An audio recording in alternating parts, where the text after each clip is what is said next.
It gives me great pleasure to welcome you all to the investiture of Dr. Irving Schwartz as the first Dr. Harold and Golden Lamport Distinguished Service Professor of Physiology and Biophysics at the Mount Sinai School of Medicine.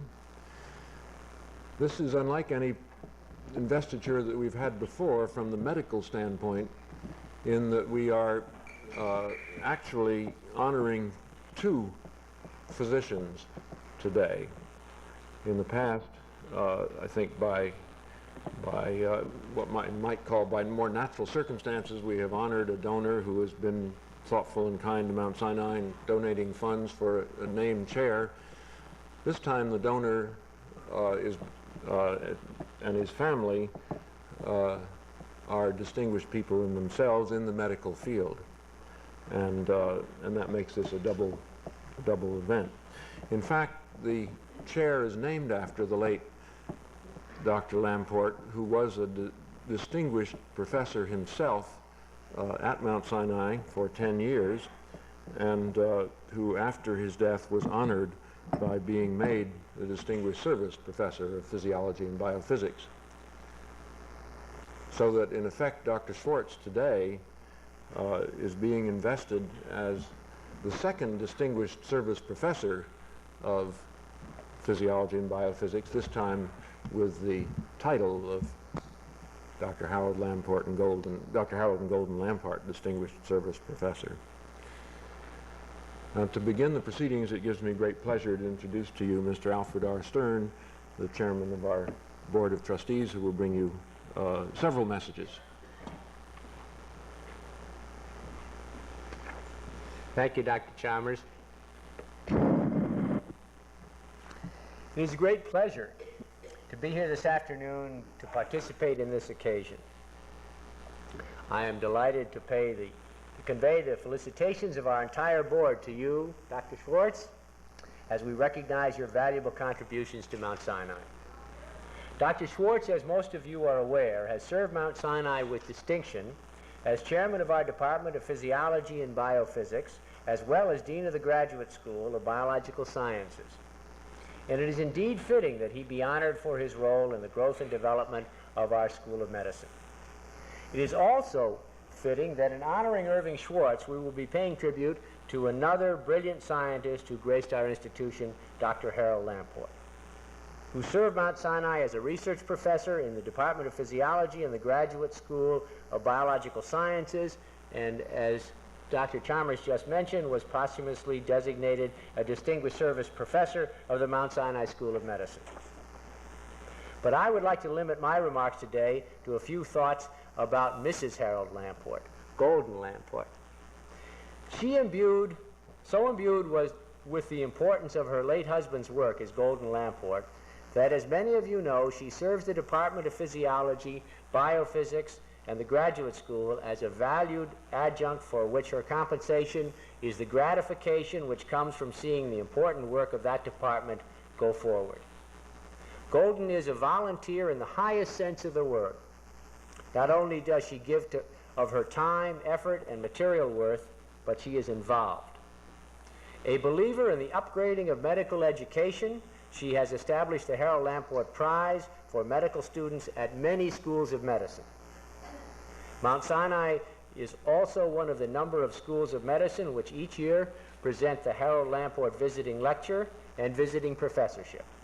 But it is in the establishment of this magnificent memorial to her husband that she has made her greatest contribution, for it was Golden Lamport's financial support and hard work that led her family and their many friends to the creation of the Dr. Harold and Golden Lamport Distinguished Service Professorship. Golden, all of us at Mount Sinai, the board, the faculty, and students say thank you.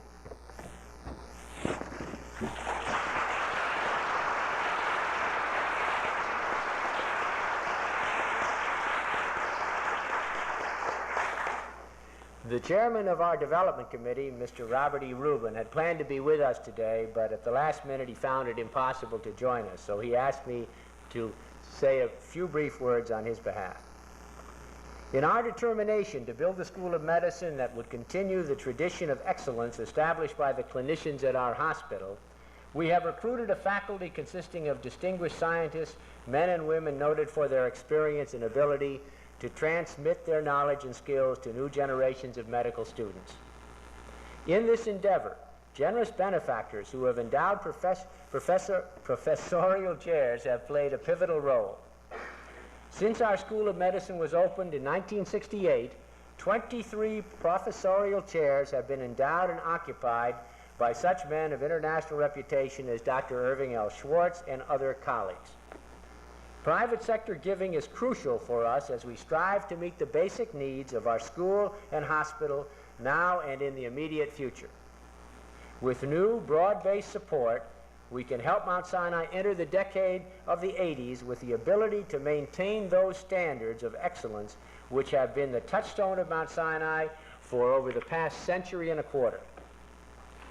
Bob Rubin particularly wanted me to report to you that Dr. Schwartz is not only a distinguished scientist and academician whose efforts in these areas have brought great strength to Mount Sinai, but he is also an individual whose personal generosity has made it possible for me to report to you that Dr. and Mrs. Schwartz have been named sponsors of the School of Medicine. Thank you very much.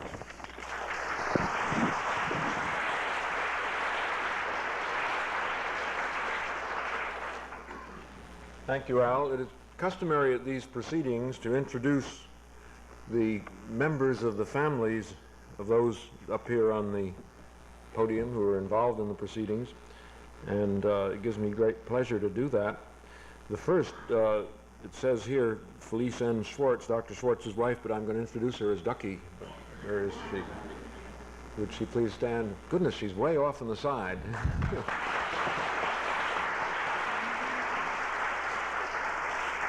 Dr. Schwartz's daughter, Cornelia Ann Schwartz.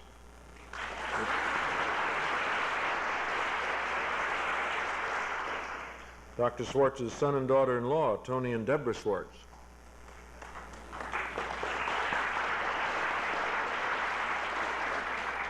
Mrs. Schwartz's mother-in-law, Rose K. Nierenberg.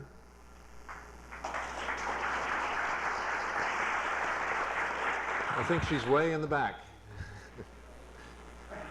Dr. Schwartz's brother and sister-in-law, William and Emma Schwartz.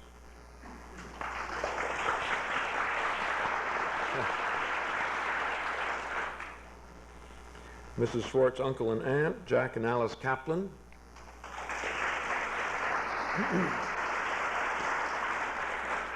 And again, Mrs. Schwartz's uncle and aunt, Colonel Henry and Sally Kaplan.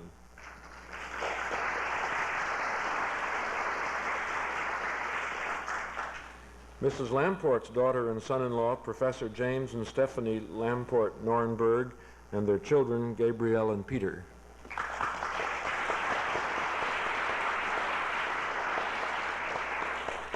Mrs. Lamport's daughter-in-law, Cynthia, and their children.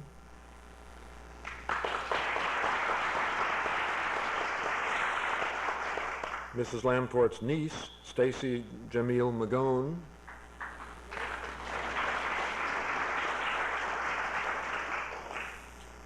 And now I'd like to introduce for a few words the father of Sarah and Aaron Lamport and son of Dr. and Mrs. Lamport, Anthony M. Lamport, Mr. Lamport.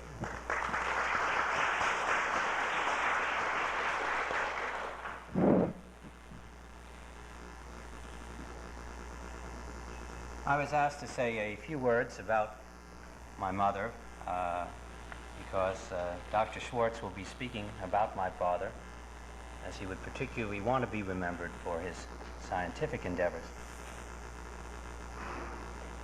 My mother did many things and continues to do many things.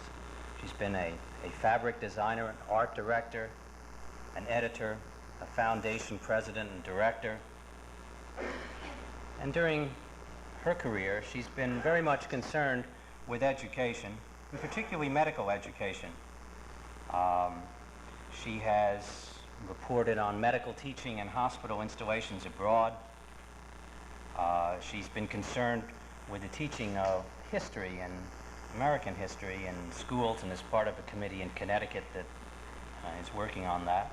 She's a life member, Board of Associates of a university.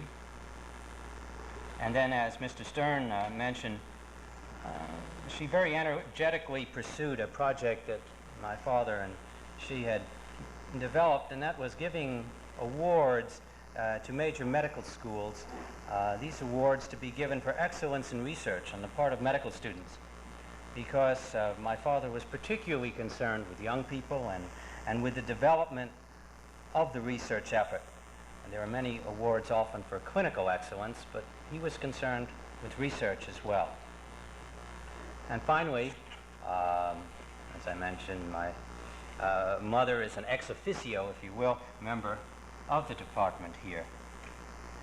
I think in summary of her background, and as a compliment to my father, that I would categorize her as a Renaissance woman who is at the same time very much of this world. Thank you.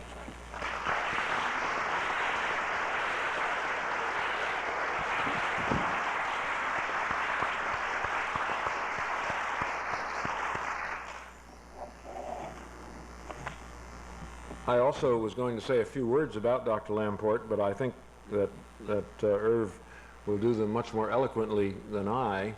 But I would add just one or two personal notes. I had the opportunity to go over his curriculum vitae again today, and discovered that he and I worked in the same department.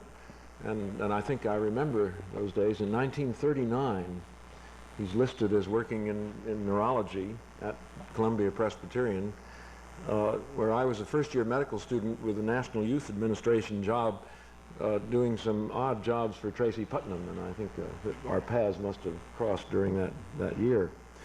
But the next time I got to know him was here at Mount Sinai, when I felt especially warm towards him, because I came to Mount Sinai with the idea that I thought one of the difficulties of medical education was that it was not enough of a postgraduate education, and that there was not enough emphasis on research and the preparing of a thesis, as in other graduate schools.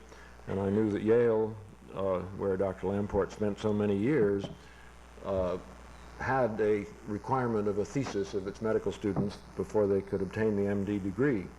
And he and I discussed this on several occasions, and he, along I think with Jack Green, were strong advocates of that requirement at Mount Sinai. We were shot down. I haven't given up, but various polls of students, and those were the days when polls of students were important in medical school policy, demonstrated a dearth of interest in the requirement of a research project and an erudite thesis for receipt of the MD degree. So we've not yet accomplished that goal that I think Harold Lamport and I both held, and we may someday. But we did do one thing which he was entirely responsible for, and that is that he introduced, I think the year before he died, the Harold Lamport Prize for Research Accomplishments.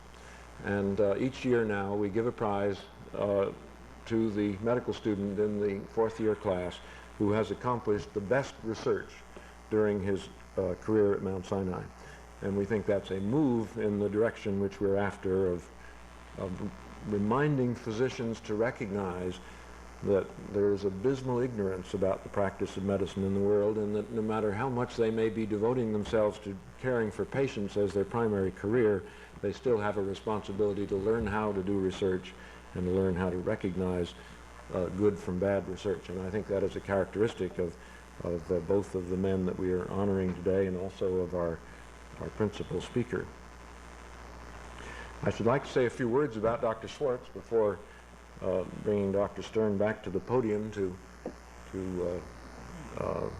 go through the formalities of the investiture. Irv, as I think most of you know, has had a distinguished training and career in research and teaching. He's a graduate of New York University School of Medicine.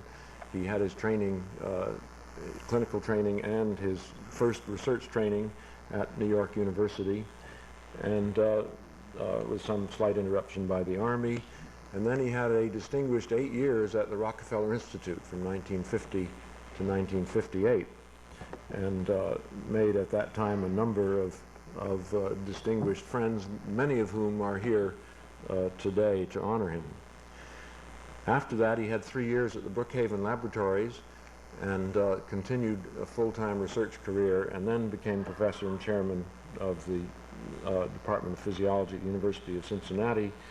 And it was in that position that he was found by the founders of Mount Sinai School of Medicine and brought back to New York to be chairman of the Department of Physiology and Biophysics and dean of the Graduate School of Biological Sciences. And he has continued in that position for 10 years.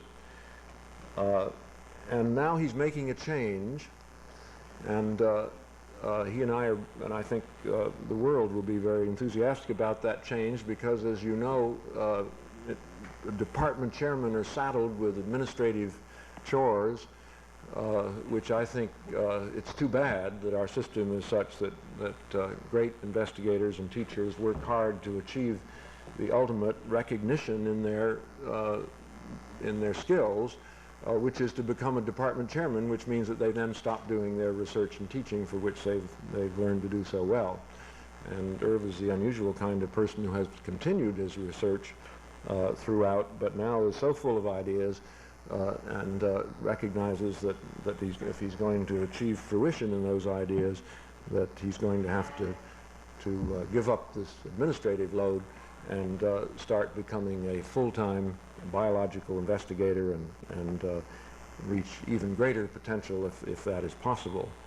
And for that, to make that possible, we're all grateful to the Lamport family and their friends for creating this chair, which allows Irv to be a distinguished service professor, to do his work as he sees fit, and not to be saddled by the kind of chores that good people are so often saddled with if they allow themselves to be dragged down that path.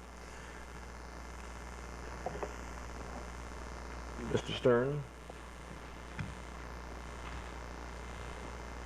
and Dr. Schwartz.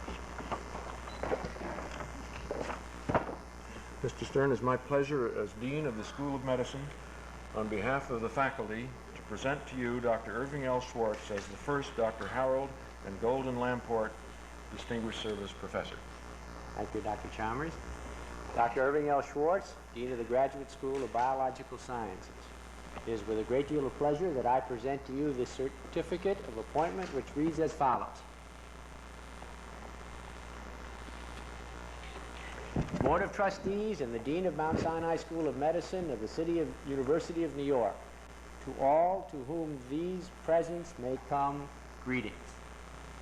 Know ye that reposing special trust and confidence in the leadership, experience, wisdom, competence, and steadfast dedication to the highest standards of his profession of Irving L. Schwartz, M.D. We do hereby invest him as the first Dr. Harold and Golden Lamport Distinguished Service Professor, to be so known and so designated so long as he shall continue a member of the faculty. In testimony whereof, we have caused these letters to be made patent, and the seal of Mount Sinai School of Medicine and the City University of New York to be hereunder affixed. Done in the city of New York, this 26th day of June in the year 1979. Irving?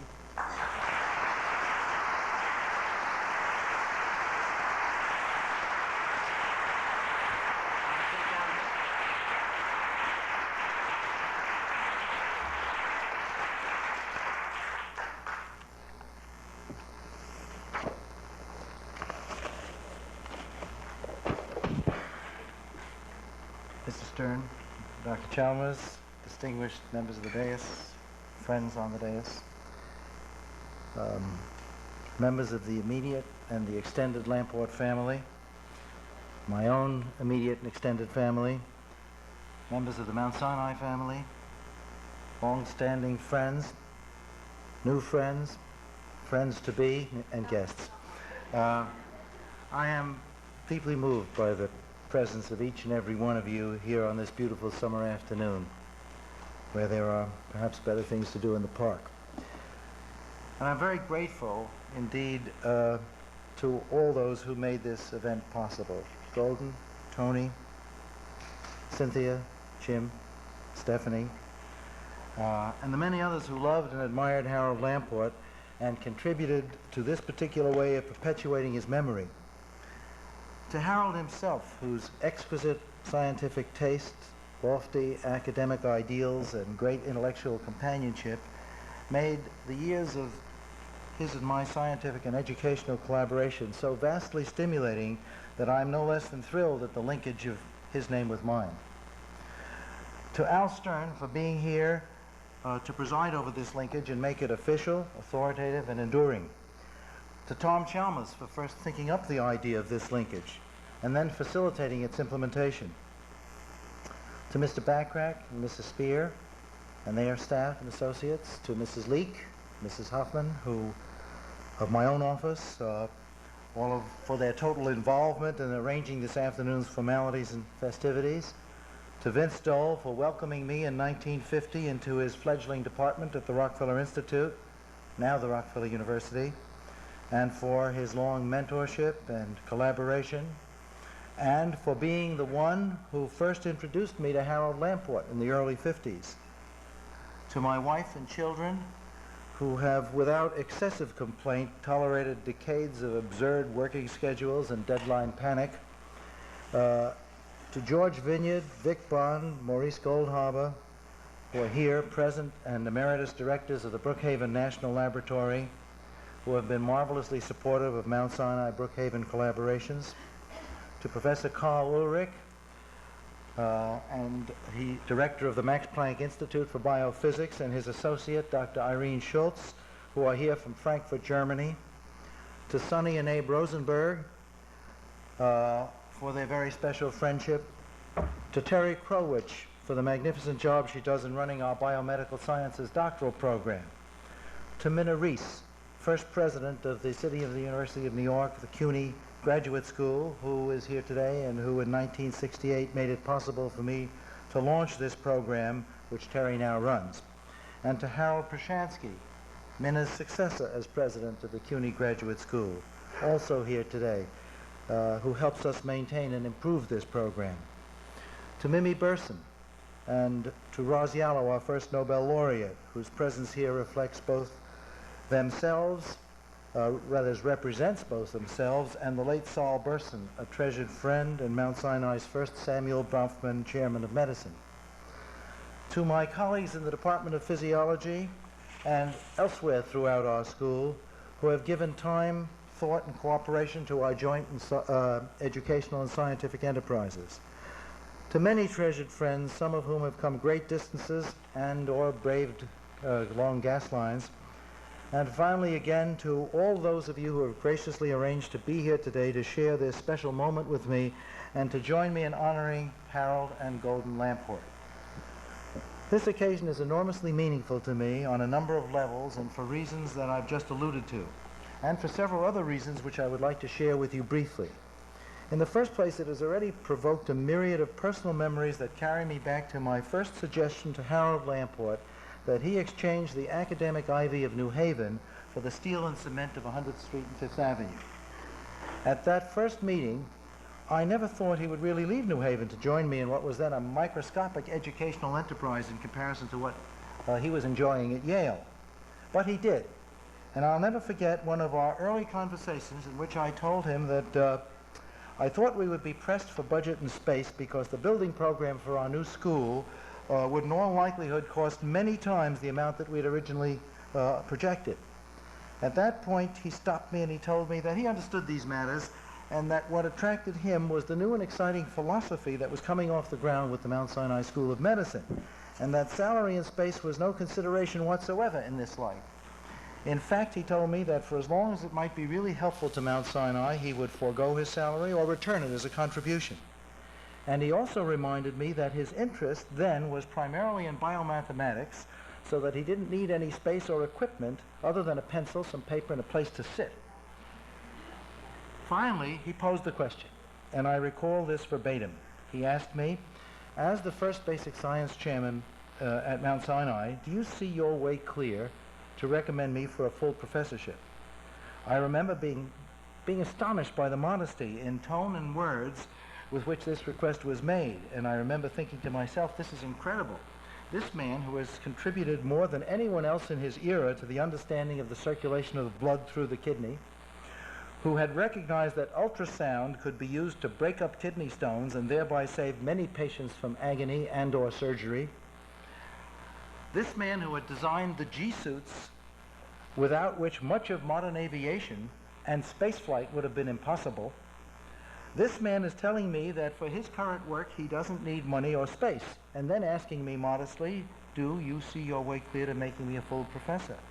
I remember a kaleidoscope of impressions that preceded my answer to that question, recollections of still more of Harold's accomplishments, of the fiscal plight of our school, the no need for money or space kept reverberating.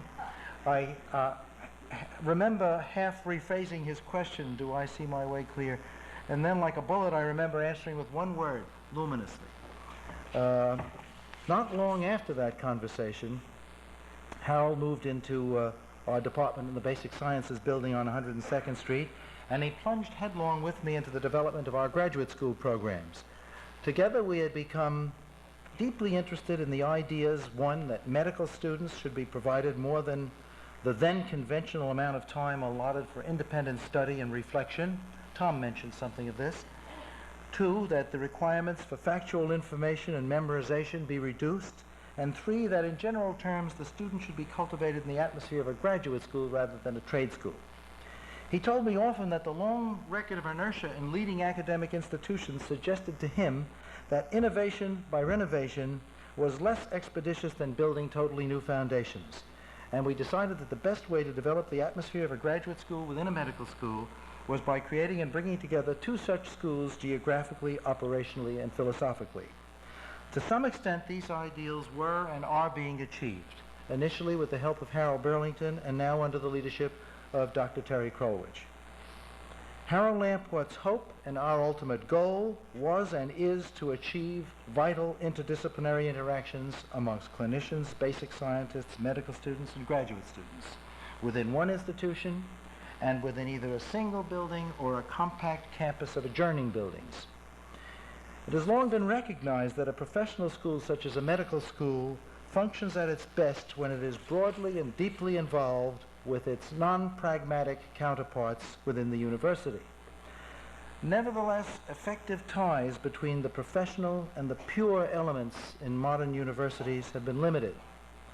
To be sure, many medical school departments make use of the administrative apparatus of their universities' graduate schools for the formal processing of candidates for the MA or MS and PhD degrees.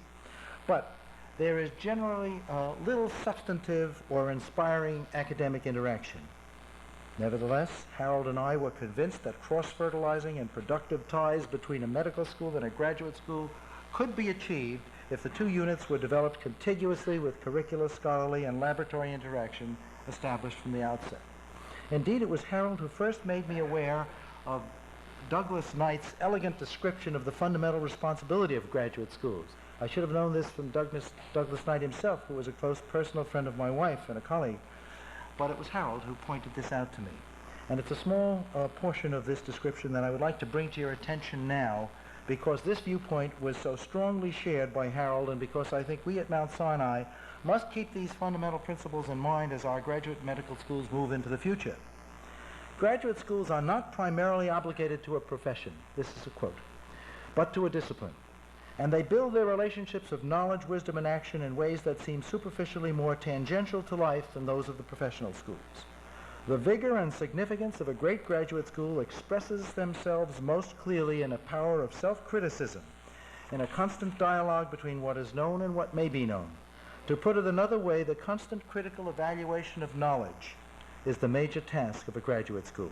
Only out of it can come the two formal achievements which justify having such schools as part of a university. The first formal achievement, of course, is the extension of knowledge, and knowledge is only extended effectively under a constant structure of criticism and evaluation and reevaluation. The random extension of knowledge means nothing until it is caught up by a mind of creative power. It is not too much indeed to say that knowledge becomes real only at that point. The second formal achievement of a graduate school is the education of future scholars.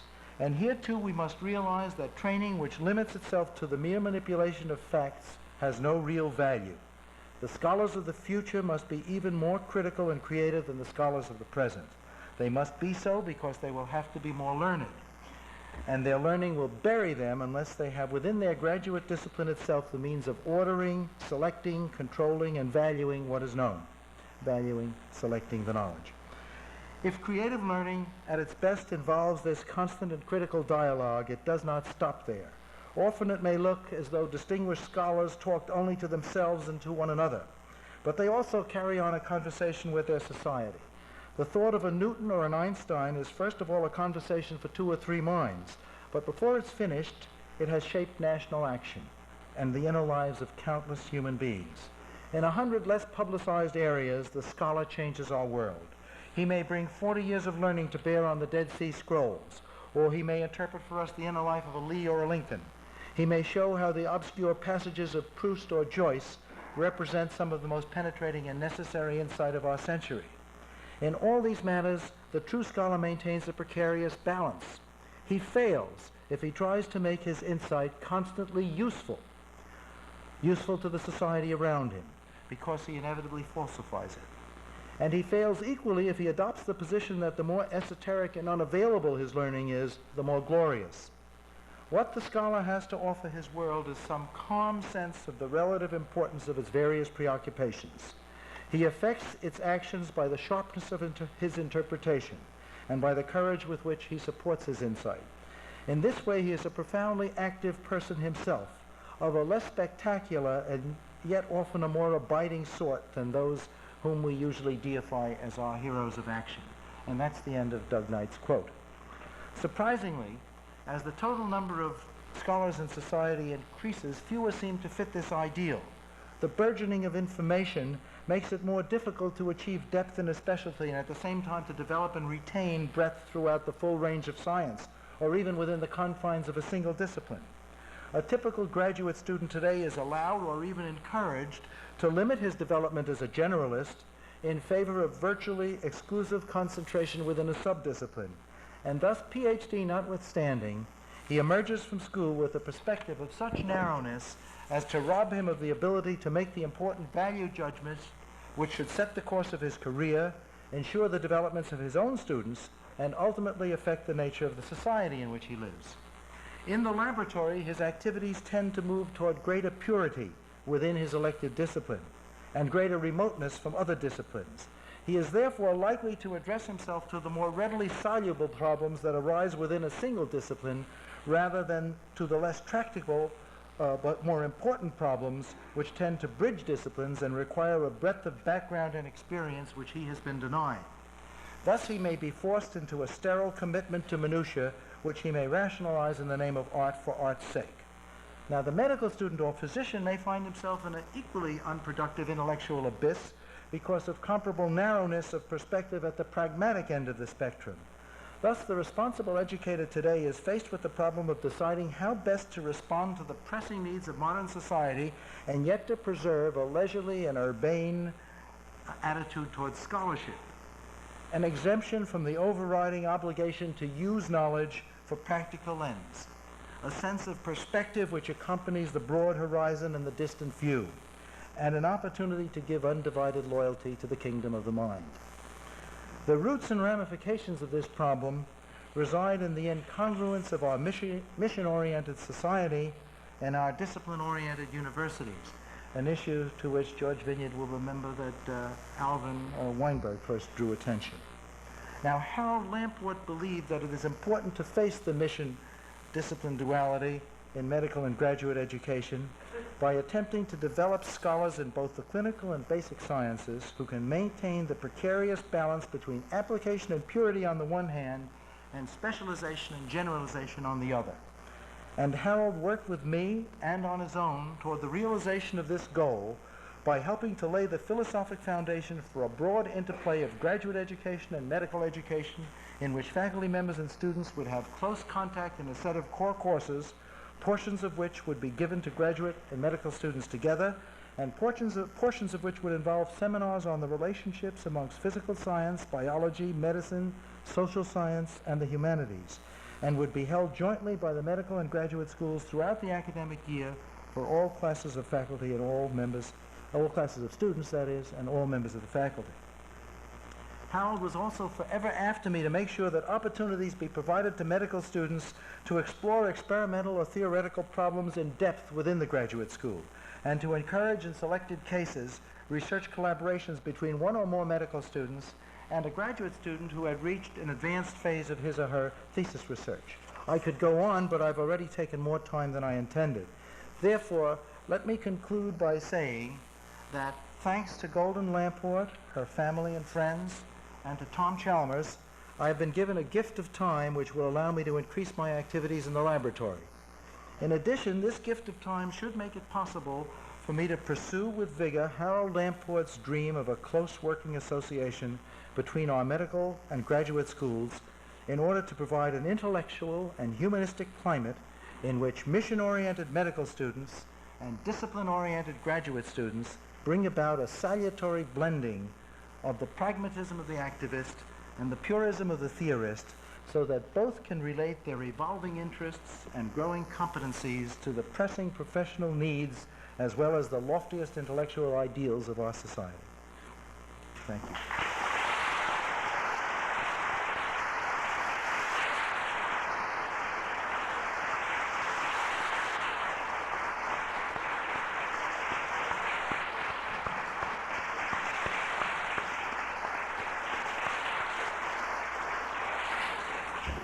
Irving, that was superb.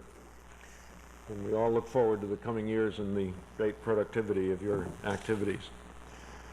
Dr. Schwartz has chosen for the principal speaker at his investiture Dr. Vincent P. Dole, who graduated from Stanford University and from Harvard Medical School, and since 1940, and in 1941 joined the staff of the Rockefeller Institute, and since 1952 has been professor at the Rockefeller University. Many of you have heard of him because he, as sort of a part-time, I guess, occupation, introduced the concept of and the method of methadone treatment of narcotic addicts, which has saved so many lives in our city.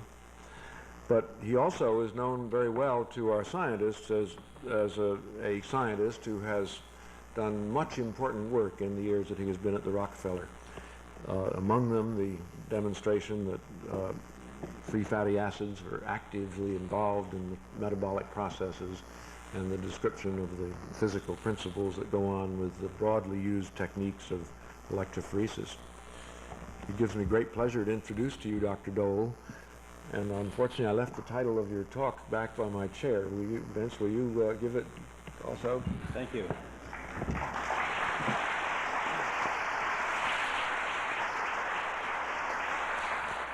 Fortunately, I brought a manuscript, so I know the title of my talk. Dean Chalmers, Mr. Stern, extended family, distinguished guests. This is a very happy occasion for me.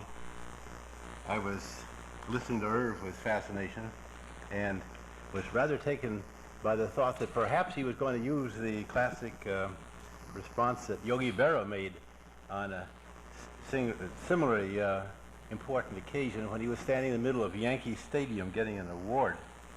And as the house was hushed and waiting for his wise words, he said he wanted to thank everyone who made this occasion necessary. If Irv had used that ploy, I would have hurried forward with my claim, because in fact I did.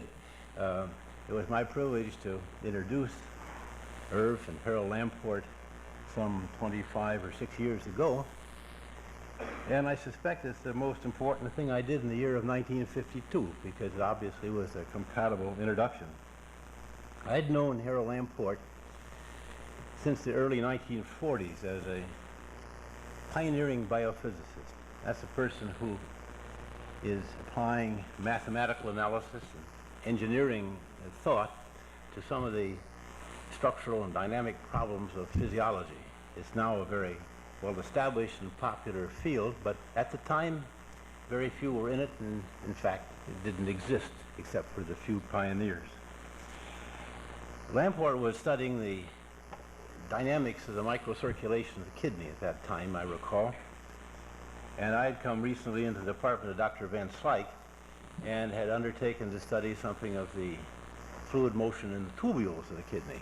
So we weren't exactly in the same field, but we were very close together because, as Harold pointed out to me, they wind around each other. So we were very close. And I was impressed at the time by the scope and imagination that he brought to this. Subsequently, as you've heard the various accomplishments and interests, it's been mentioned that he developed this remarkable pressure suit, which became the early prototype for what is now used by astronauts, military aviators, and a variety of other people in high acceleration fields. Now, this would seem like a rather far reach from these days inside the kidney, but it's a measure, I think, of the creative person, that the leap is a leap of areas, but not necessarily a departure of principles, because in fact, the principles that made possible this pressure suit are many of the same hydrodynamic principles that were being studied in the small vessels of the kidney. In latter years, I gather, Lamport was also interested in the population problem, which, from my point of view, this late stage, is the overriding problem. I think it reflects very well on the scope of a mind to reach over areas into different problems, bringing many of the same analytical skills to such diverse fields. Now, Irv, by the time he came to Rockefeller, had already distinguished himself with various other studies in physiology, and he too was a sort of fluid man, like the other two of us. But this fluid was a bit more global. He was interested in the fluids of the whole body, and particularly where they were and how to measure them, and introduce very important measures and concepts. This led him sequentially into a series of studies that raised the questions of what kind of cells and glands move the fluids into the body or out of the body. And that in turn to the hormones that control these secretory cells. And that in turn to what his most modern work has been, is a very profound study of the structural organic chemistry of these hormones. And I think that this promises to be a very, very significant vector toward basic work in the future. It's appropriate that Dr. Schwartz be honored in this way, and that particularly that he be by the institution that he has cherished and contributed to. But I think that the nature of this award also requires some thought as to its basic importance. It goes beyond that of one's simple friendship. And I would like to say a few words to an end that I think Harold Lamport would support as to what the fundamental purpose of this kind of award is. The general theme is discovery.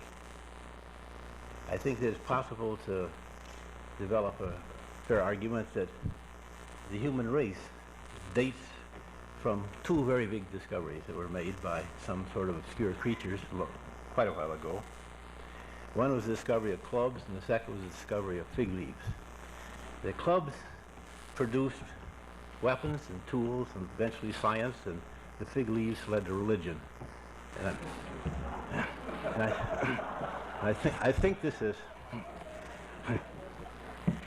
this process of discovery has created so many problems that at times we wish it were possible to reverse it, but of course it isn't so. And so we have no choice but to go ahead on it. By and large, I would say the human race has got away with it. It's managed in each generation to cope with the problems that it inherited, and it's produced new discoveries, and the result new problems for the next generation.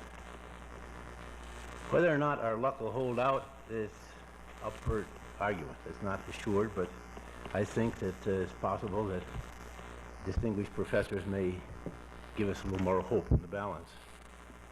Now, I would like to set a context for the discoveries that need to be made. Clearly, the overriding problem of our time now is a general social and population problem for the world. It's staggering as this grows exponentially, and the projected doubling and the redoubling in the next century promises no easy solution. The population pollutes and consumes, depletes resources, seems to be an unchecked. I think we're living in a, so to speak, an epidemic of reproduction, and it's a measure of Lamport's perceptions that this too preoccupied him in the later years. I don't know what much more to say about that, except the problem is clearly too serious to be pessimistic about it. Now, in this broad perspective, we look at medical science. The diseases that are important result from an interaction of physiological adaptations with stresses of some sort. Infections, environmental toxins, sociological pressures produce a variety of dysfunctions, and sometimes it's possible to survive only in a crippled state. To understand all these remarkable interactions, we need to assemble facts from many fields. One's haunted by the thought that very possibly is to see the relevance of facts from other areas as they bear upon the production and the remedies for chronic problems. The conventional response to such a challenge is a call for more money, and I hurry to reassure anybody who feels reached at that this is not my feeling. I think that this is not the problem. I think it's very possible that medical research already is overfunded in the large. I think the limiting factors in medical discovery today are more structural in the establishment that does the research than they are financial. It's very possible that further increases in these large expenditures could even reduce the rate of discovery. I think that the capability for integrative thought requires a certain peace and setting and somewhat less of the fundraising hustle. If you think this is hard to believe, and those that are persuaded that more of the same would necessarily better us, I'd invite you only to read the abstracts of these large, expensive national meetings that go on. Or, for that matter, take a rather critical look at the long bibliographies of many people that are rated as distinguished. How much of this is really discovery, and how much of this is a sort of busy work that's required by the system? This isn't to blame the people, for sure. These are very talented people in a highly competitive world, and they achieve. But I think they achieve almost incidentally and by bootlegging, not necessarily as a consequence of the system. To put the matter very bluntly, I think that the problem today is that medical research has become big business. And that's a dangerous business. If we put more money in it, we certainly would inflate the system even further. But I think we ought to really examine the processes by which this is funded. Let me pursue this thought for a minute, see what we need. I would define a discovery as an unexpected finding with large consequences. I would distinguish it from a development which, on the converse, is a predictable finding with a limited consequence. Now, look historically. The finding of penicillin by accident because of a contamination on a bacterial plate with a mold, or the finding of the transforming factor because of an accidental change in some chemical characteristics of the capsule of pneumococci, were discoveries, and discoveries of great order. Following on these many developments have occurred. We have a host of antibiotics now. We have an immense literature in the field now called molecular biology. All of this is to the good. Much of this is very important work. And in fact, the importance of a discovery is indexed by the magnitude of the developer that follows it.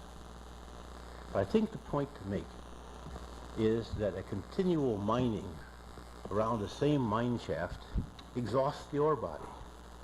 The yield gets less. The ore pays out, and less product is got at greater expense.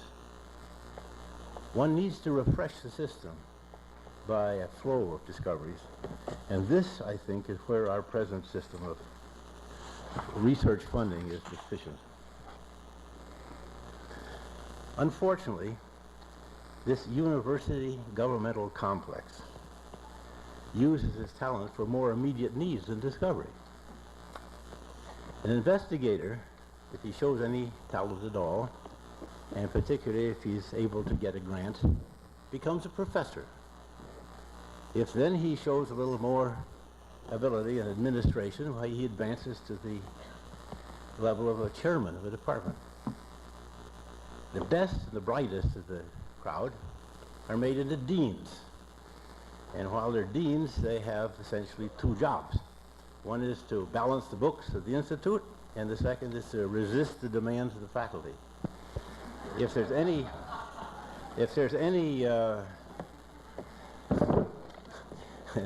any discoveries made during this time, and indeed there are, they're made despite the system.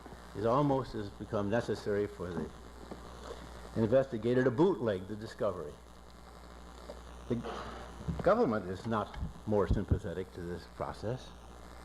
In fact, as all of you know, that participated in the grant process, the government demands a long, detailed description of what is going to be discovered and assurances that it will be important. The one most devastating comment that a reviewer can make is that this is simply a fishing expedition, raising the very odd question as to how you catch a fish without fishing, how you discover something unexpected. Unfortunately, I suppose the people that review grants themselves, by and large, are successful grant writers. Then, answerable to this system, you move into the much wider field of the agencies, and then the committees in Congress. And at each level, a person needs to justify his approvals and actions. I think the key word at every step in the game, from the giving of a nickel out at the government, is prudence. And prudence is not a recipe for discovery. I think the temperament of investigators is another problem. I don't want to shift the blame to an institutional footing altogether. Creative investigators are maverick people. They raise questions. They disturb institutions. They even sometimes threaten the existence of agencies. But they are essential. I think a creative person and a poet needs to have the support of a sympathetic body. Private philanthropy, now and as in the historical past, must be relied on to support this type of person, because he will be, in general, an uncomfortable component of just an institutional frame. I'm reminded of a story that I heard years ago about Augustus Busch, the beer magnate. He was showing a visitor around the grounds of the brewery and pointed to a building and said, "This is my research building." He said, "I always keep a few of those fellows at work because you never can tell when they might stumble into something." Now, when I heard this, I thought that, not a long time ago, I thought that Bush was a fairly crude, insensitive fellow. Looking back on this from my perspective today, I would hear him as Lorenzo de Medici. Of course, I must add that to identify the right candidates, the fellow who can stumble effectively and wonder and design ways to answer the questions that he puts, is the great discovery. It's a discovery of great magnitude. But medical research needs this kind of venture capital. I think that discoveries must imitate nature by having some component of chance. Look deeply into how we came to exist. Over a very long period of time, an infinite number of encounters of atoms made some molecules, and out of this infinity of molecules appeared by chance some that could replicate themselves under special conditions. And from them, by chance and time, came organisms that could adapt to even more diverse environments. And from them, quite recently, in fact, came some creatures that could think abstractly and play games. Now here we are, playing this game, and it would be arrogant to assume that we could dispense with chance. It would be arrogant to believe that our capability of abstract reasoning can exhaust the varieties of this game.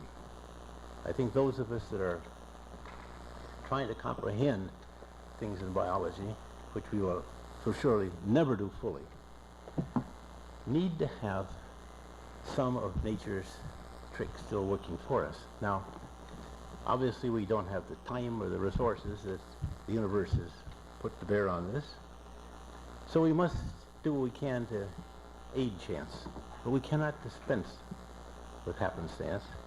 And so I think that Bush may have touched upon something pretty important, namely, we have to stumble. And if we have the right kind of people to wonder when they stumble and to be perceptive as to a bigger meaning to the event, I think that we could do. Now there, I think, is where bureaucracies are weak. Because a bureaucracy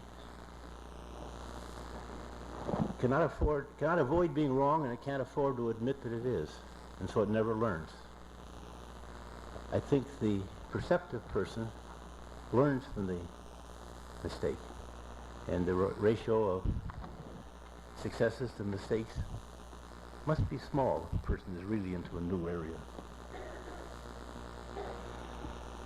One more hurdle I must pass, I think, before justifying this special privilege for Dr. Schwartz, and that is the issue of elitism, which was so much in view in the 1960s.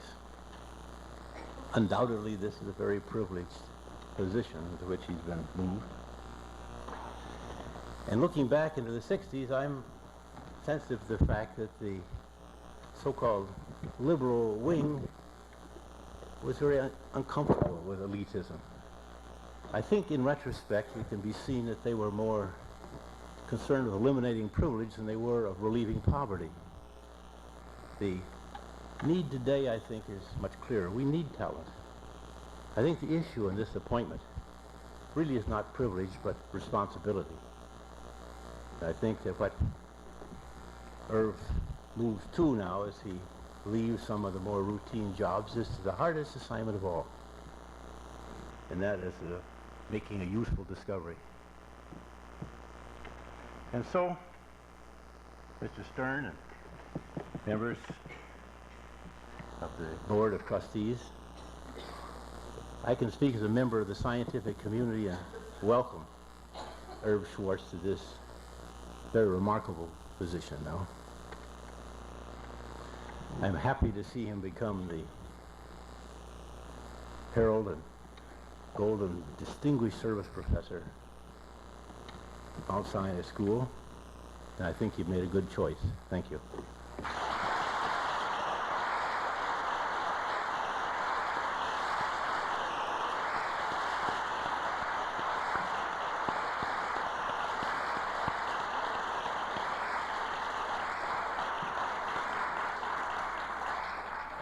Thank you, Dr. Dole, for giving us a lot to think about. It's impolite to disagree with a distinguished speaker at an event such as this, but I would like to point out that, at least in my limited experience, deans do not arrive at their position by selection process through their brilliance and capability through professors and chairmen, but as all biologists know, there are alternate pathways or metabolic shunts by which some people get selected for that position. And whether or not the selection is right depends on whether you talk to the man whose budget was increased or decreased. Today, I would like to say by plan, but it was by coincidence, we are celebrating Dr. Schwartz's investiture by closing Fifth Avenue at 7 p.m. And you've all heard of the Museum Mile, and I would remind you that it is a spectacular event which starts tonight and actually takes place also in Mount Sinai, where the photographs of Mr. Marvin Newman are on exhibit with notes written by Brendan Gill of the New Yorker. And all of this in celebration of our investiture. But if you were planning on being picked up on Fifth Avenue, you have to leave before 7, so I think much better it would be to suggest that you leave by way of Madison Avenue, and then you won't have to worry about it. There will be a reception downstairs if you come down either one of these lower doors. We're awfully glad that all of you could have come to this, were able to come to this memorable event, and we all wish you the best of luck, Irv, in your new activities. Thank you.